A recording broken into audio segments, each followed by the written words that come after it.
Micah Frankel, joined by the King of the Cage, junior welterweight champion, Nick Angeloni. How are you doing, sir, a week after winning the title? Doing pretty good, man. Doing pretty good. I'm a little sick, actually. I came down with something pretty bad, like the day or two after the fight, so I'm going to try not to sniffle as much as I can in the microphone right now. So, luckily for you, it didn't hit you till after the fight. Yeah, it hit me right after. I don't know. I may have been dealing with it during the fight, but if I was, I mean, it wasn't enough to I don't know. You know how sometimes you get sick and maybe like a day or two before you kind of start to feel like you're just like losing a little bit of energy or some, things like that.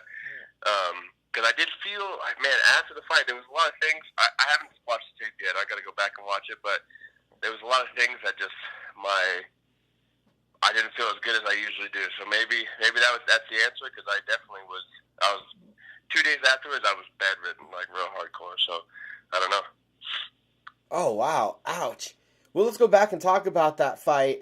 What did you think? Tell us about how it played out in your eyes. Man, so it essentially went the way that I thought that it would, but not as smoothly, right? So, Sherwin did what we thought he would do, but he was just better at it than I thought he was, essentially. We knew he liked his overhand right. We knew he liked some of his spin kicks, things like that. We came out in the fight, and he was just faster than he looked on tape. So I came out. I think it was the very first punch 3-3. He cracked me in the temple. The room flashed white. They actually spun my mouthpiece around inside my mouth, and I was like, okay, all right. I fixed my mouthpiece, and I was like, all right, let's make an adjustment. We set up some strikes, used the strikes to set up the takedown. I think I got the takedown pretty easily in the first. And then in the second round, so this is what I was saying. I didn't feel like I usually do. So I don't know why. I went into this fight as pretty much the best shape that I've gone into any fight. Cardio is not usually an issue for me at all. So after the first round, we got up and I was dead after round one. So and that round went my way, like pretty heavily. So I got up pretty dead, and then second round came out, and I was just, my arms were so dead. He was doing, it was a combination of, to his credit, I'm not taking anything away from him, because like I said, he was definitely better than I had originally gave him credit for. I thought it was going to be a much easier fight.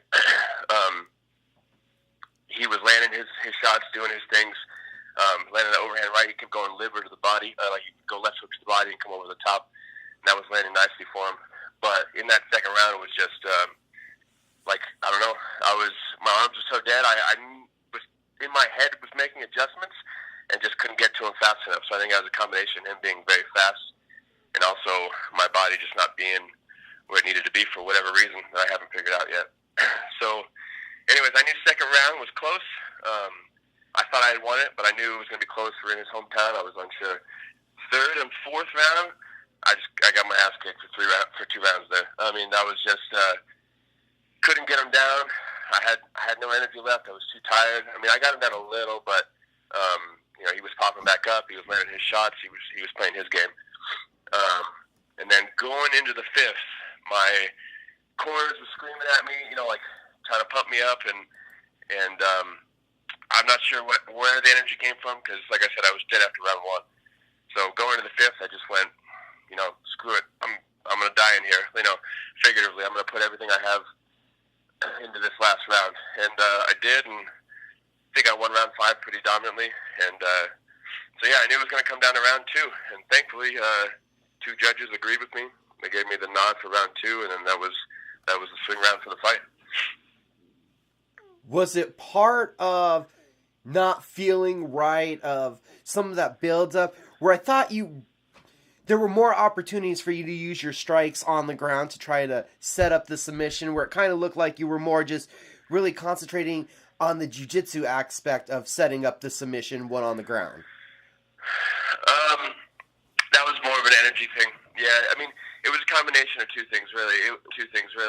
One, I felt that he was always right on the brink of, like, he was looking for submissions from the bottom, or he was about to stand up. Like, he did a really good job at switching between the two, because, you know, and that's a principle that I employ.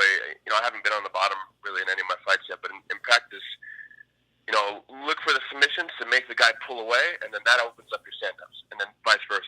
You look for the stand-ups so that they start to try to pressure into you, and then you can find your submissions. And so he was playing that game real well, and that kind of made me not open it up as much for the strikes, because I was like, okay, I need to just gain some control here. It also, my plan was to strike more as the fight went on.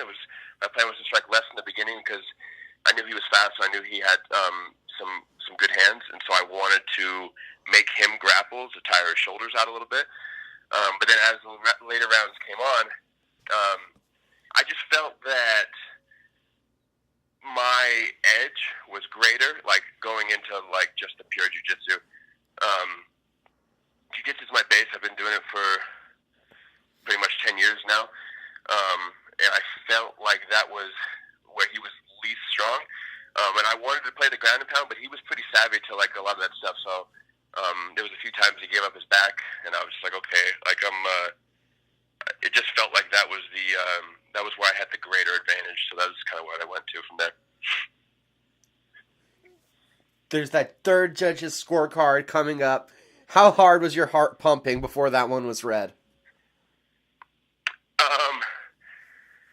Man, it's hard to tell. You know what? It's funny because after the fight, it's funny because during the fight, man, you feel like, man, I'm dead, my heart's pounding.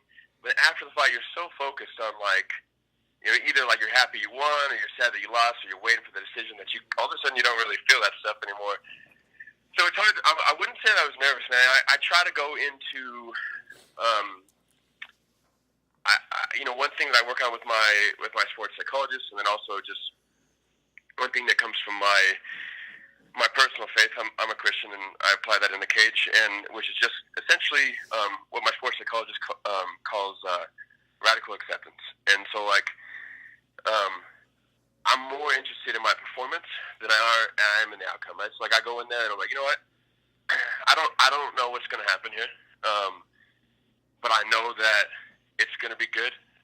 Right? Like, I don't define my success by the win or loss, and so, like, I know it's going to be a good outcome, and I'm just worried about going in there and doing my best. And that's mostly what I was thinking at the end of the fight. Like, man, I put everything into this fight. I was, like I said, I was dead after round one. I sat down and my coach goes, all right, 20 more minutes. Like he was saying, like, because he didn't realize I was tired after the first. Like, just do that for 20 more minutes. And I was like, oh, shit, man. I don't know. Sorry. Is it okay if I... Yeah, go for it. This is on the internet. Okay. I lost my train of thought there. Yeah, but basically that's what I was thinking afterwards. Like, you know what, I just, you know, I approach every fight with just radical acceptance. You know, like I did my best. I knew I did my best, and whatever the judges were going to say, it was going to be a good thing in the long run of my life. And that's how I look. That's how I look at pretty much all my fights. You already mentioned you haven't been able to rewatch the fight, but how happy are you with the performance from what you can recall? No, I'm not at all. I mean, so it's there are parts I'm happy with, right? Like, I'm happy with the fact that I was faced with an extreme challenge in Sherwin Price. And also, I was surprised by like what a great fighter he was. Not because I underestimated him. It's just I thought he was good, but he was very good. And also, just a cool guy, man. Like, we talked on social media afterwards, and he's a great fighter. He's great in the cage, and he seems like he's great out of the cage. And so, props to him. So I just wanted to say that. But also, as far as how I feel about the performance, so I'm happy that I faced a great challenge and rose to the occasion, because I've never. I mean, so I'm 8-2 overall, amateur and pro, and I lost 2 fights as an amateur, But as far as the ones that I've won, I've basically blown out everybody that I've fought. So that was the first time I've ever faced a real challenge, and then found it in me to overcome it. So my two amateur losses, I think there were reasons for those losses. I don't think that those guys were better than me. I think that was more so mistakes that I made. But then this fight, this guy was on my level. He was a great fighter. It was a great challenge, and I found it in me to overcome. So I'm really happy with that. But as far as how I felt, my striking is much better than I did in there. And I'm pretty disappointed with that. So I got to watch it. I'm waiting for him to put it on Amazon Prime because nobody was able to get a good video. So I think that comes out next week. I'll check it out. But yeah, I'm pretty disappointed with the way that I applied my striking. But altogether, I did stick to my game plan.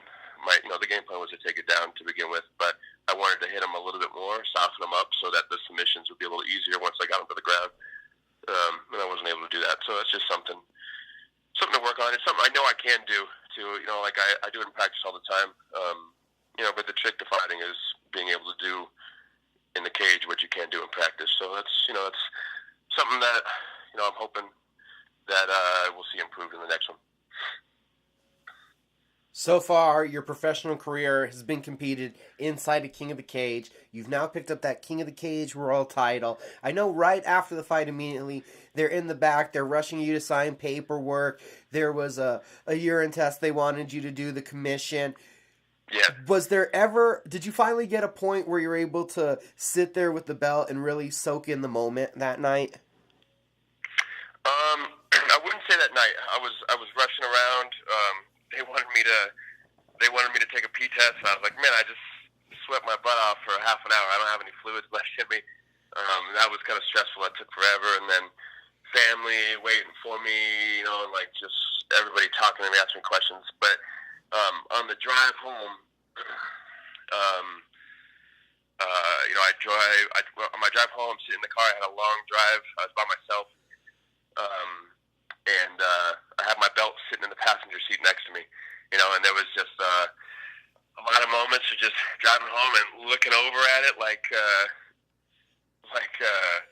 don't know, like you're driving a girl home from a date or something like that, Look over, it's like, man, like, that's nice, you know what I mean? It's just real thankful, thankful to God, thankful to my teammates, and it just, what feels good to me, man, is I say this all the time, I've said this in a couple interviews, is that, I'll tell you, man, when I started fighting, when I started training, I don't think anybody thought that I could do this, you know what I mean? I did, but I remember starting to train, and I'd been in jiu-jitsu for like 6 months or something like that, and then a new guy came in, and I was like, oh, nice, maybe someone that I could tap. Because I've been training for 6 months. This guy was on his day one, and he submitted me. That's how bad I was, man, when I started. Like, I just didn't have any talent, it just wasn't a natural. And it just feels good to know that I was able to accomplish something. I don't even think people thought I would ever turn pro. People told me a lot of things, like, oh, you don't have this, or I had family members telling me this, like, I don't think you can do this because you don't have this or whatever. It just feels good to. I don't care so much about proving them wrong, but what I do care about is showing other people who have had relatives and people tell them those same things, like, you can do this. Like, man, there's nothing special about me, man. It's just the only thing that I feel like was my natural gift is I'm not afraid to ask questions, and I don't feel like I have too much of an ego where when people tell me, like, hey, do things this way, I'm like, okay, done, and I do it. And those are the only things that are special about me, really, and so it just feels good to win that for all the regular guys, not the guys that are not sure if they can make it, and I want to show them that that's all it takes, you just show up every day, you ask questions, find people who you trust to give you good instruction, so that when they can tell you you do it, and that's all you can do, that they can do that too, When did your confidence change? I don't think I've had a confidence confidence issue. I believed that I could do it. Right? Like other people told me that I couldn't, but I always thought that I could. You know, how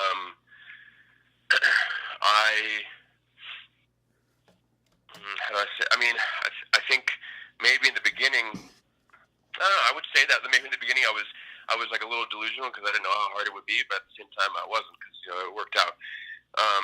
I always put every fight. I always put my faith in God, and I think that's kind of where most of my confidence comes from.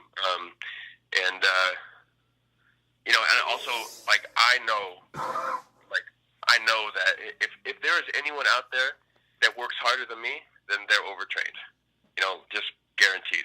Because people will say like, oh, I train, twice a day, every day. I'm like, okay, cool. That's what you do in camp, right? Like I do that every day. Like I started training 10 years ago. I trained 6 days a week. So when I first started, I trained for like 5 hours a day, all the time. My goal was 30 hours a week because I wanted to hit 10,000 hours as fast as I could. So I started doing that, but I was always sick, and I was always like getting ringworm and staph because my immune system was so low. I was like, okay, I got to back it up a little bit because I'm missing more days from being sick. And I found my edge was 3 hours. Right, so I'm like, okay, twice a day, hour and a half a day. I'm 6 days a week. I take Sundays off for rest because rest is part of training. So I started doing that. I started training 10 years ago. Well, June will be my 10-year anniversary. And in that time, I've taken one vacation, and that was when I got married. I went to Italy for my honeymoon, and I tried to train. I just couldn't find any gyms out there. So, vacation for me is training somewhere where there's a beach nearby. My confidence a lot, to get back to your question, sorry I'm going on a tangent, but my confidence a lot is coming from knowing that if someone is not working me, if they were in the gym more than me, they're overtrained, and it's to their detriment. It's just not, maybe they're even with me, and if they're even with me, then cool. It's going to be a fair fight. But I don't believe that there's anybody out there who has put in the consistency that I have. 10 years ago, what made you start training? My barber. So, sorry, man, I'm still recovering from my cold a little bit. It's all good. It's all good. And phone as much as I can. So I was about 17. I was pretty good in school. I got pretty good grades, but with like zero effort. And so I was essentially looking for like a challenge in my life. And I knew that I wasn't going to want to work like a day job and, like a 9 to 5. And I don't think there's anything wrong with that. I think that, hard working class people are, I think that's a great profession. I just knew it wasn't for me. And so I was looking for something hard, like a challenge, someone to challenge me. And I had done karate when I was a kid, like every kid that grew up in the 90s. My mom put me in some karate. And I was talking to my barber, and he goes, "Oh, you do karate? Like, my friend, he promotes cage fights. And you should do that." And I was like, yeah, like, that sounds crazy, I didn't even know what MMA was. Like, I didn't even call it MMA. I was like, oh, cage fighting, what's that, And that actually ended up falling through, but it sparked my interest. And then I went online. I found one in Kentucky. At the time, I lived in California, and amateur fights were illegal. So I hit up a guy in Kentucky. There was a fight they were having, like, in a barn out there. I was like, I'll pay my way. I called my cousin, who also didn't train, and just, he was a fan of I don't know, he's just a cool guy, and he was into fighting and stuff. So I was like, hey, you want to come corner me? And we went out there, and it's funny. You can still find that fight on YouTube. And it's actually funny because I won the striking just because I was swinging as hard as I could. And then the guy took me down, and then he won a split decision. But I thought that I won. The promoter thought that I won, but it didn't really matter.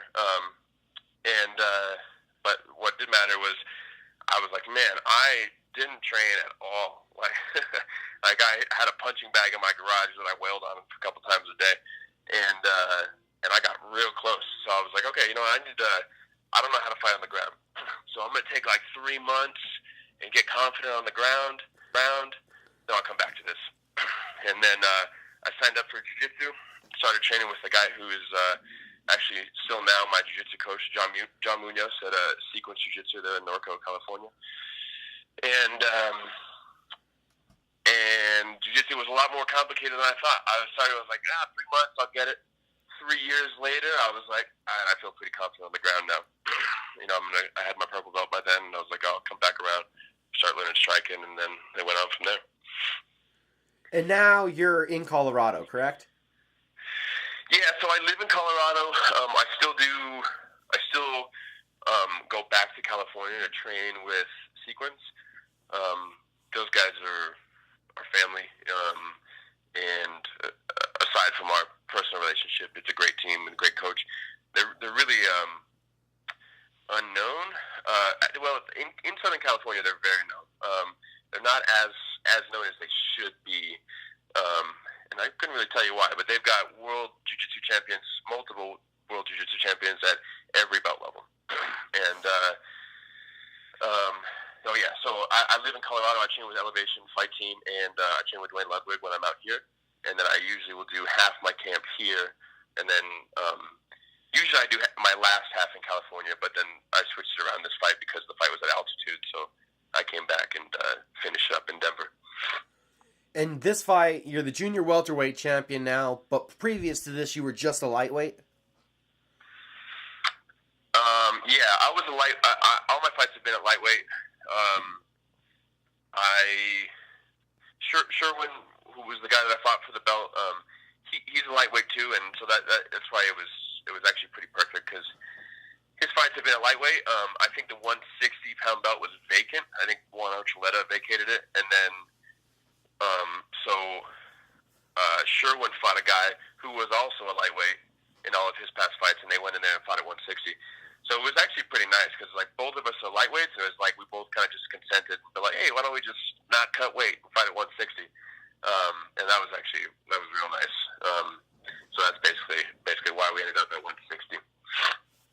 Then wanted to ask you said Elevation Fight Team. I saw another guy this weekend, a lightweight from that camp, picked up a title over in LFA, Austin Hubbard. I talked to him before the fight. Do you guys work together much? Yep. We were in camp together. We were sparring every sparring day. We were working together. Yeah, and congrats to Austin. Yeah, he won that lightweight title. He's a monster. I would assume he's going to be getting his call up to the UFC pretty soon. If not, if he doesn't, he should. He deserves it. What are some other of the bright points and best points about your team, the Elevation Fight Team, that you work with consistently? Man, there's a lot. That's just the main. What makes the team great is the people, and I mean that in two ways. For one, we have there's a lot of great fighters there. We got Neil Magny's there, Drew Dover's there, Corey Sandhagen's there. He's new in the UFC, but I think he's got 2 finishes in his first fight. His very first one, he took on like 8 days. He knocked the guy out with a knee to the liver or something like that. It was crazy. We got him. Justin Gaethje is now in there. Justin Gaethje trains with Trevor Whitman, but he comes in sparring days with us. I sparred with him a handful of times. Who else do we have? We got, I think, Matt Lopez. He just fought in the UFC. Josh Wick, he fights with Bellator. We just tons of great guys. But aside from that is not only are those guys great in the cage, but they are great people outside of the cage. Well, they're great people in general. So everyone helps each other is what I'm trying to get at. Neil will savagely beat my ass for 5 minutes straight, and then we'll get up and he'll explain to me, look, this is why I was able to do this, and you need to be better at this, and everybody is looking out for each other. When someone's in camp, like the room, or when there's less people in camp, the room is just as big because everybody's there helping other people get ready. I finished mine. I got my buddy of mine fighting in California in a couple weeks, and I'm going to be right back in there because he needs me to. Well, he doesn't need me, but it would be helpful for me to be in there helping him, and that's just the way our team is. Everybody's looking for people to grow, and we understand that we have to grow together. Like we all have to. I got to build this guy up so that he can start to challenge me and then build me up, right? And then Neil knows if I don't get any better, I'm not going to challenge him anymore. And then I don't challenge him, but if I won't be able to eventually challenge him. And if I can't eventually challenge him, then he won't be able to go to the next level, right? Like we're all helping each other to help ourselves. One more time, congratulations on the championship victory. What's next? Thank you. I don't know. I think we're going to fight in King of the Cage has a card in Oregon. I think we're talking about defending it there. We're waiting to hear on an opponent, but I'm not sure. Probably we'll defend it there. Maybe try to, after defend it once, maybe try to get the 155-pound belt as well. But we'll see. It's too soon right now. My manager's been talking, but I let him do all that. He tells me when to show up and who's going to be on the other side, and I just do that. Cool. Last but not least, sir, do you have people that you need to shout out to or thank?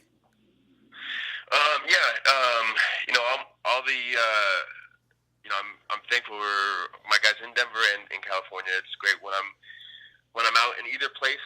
It's like I'm around family. When I had this fight, I had corners from Sequence in California that drove 12 hours. I fought on Sunday. They had to work on Monday, so they left the fight Sunday night at 9 p.m. and drove 12 hours to the middle of the night to get back and work on Monday. And that's just that's family right there, So I thank them. I thank my coaches at Elevation, Dwayne Ludwig, Cody Donovan. He's a great grappling instructor in Colorado that's really helped my game. All the guys that train with Elevation. Also, not that she'll probably hear this, but big thanks to my wife. She goes without, let's just say my sacrifices overflow into her life. And then all my friends, that support me and buy tickets when I'm in town and help me in whatever ways I can. Awesome, sir. It was great getting to talk to you. Oh yeah, how can everybody follow you on social media? You can follow me on Instagram. It's at Nick Angeloni 155. My last name is spelled like Angel and then O-N-I on it. I think my Facebook page is I forget what the link is, but if you just search Nick the Italian Stallion Angeloni, that comes up.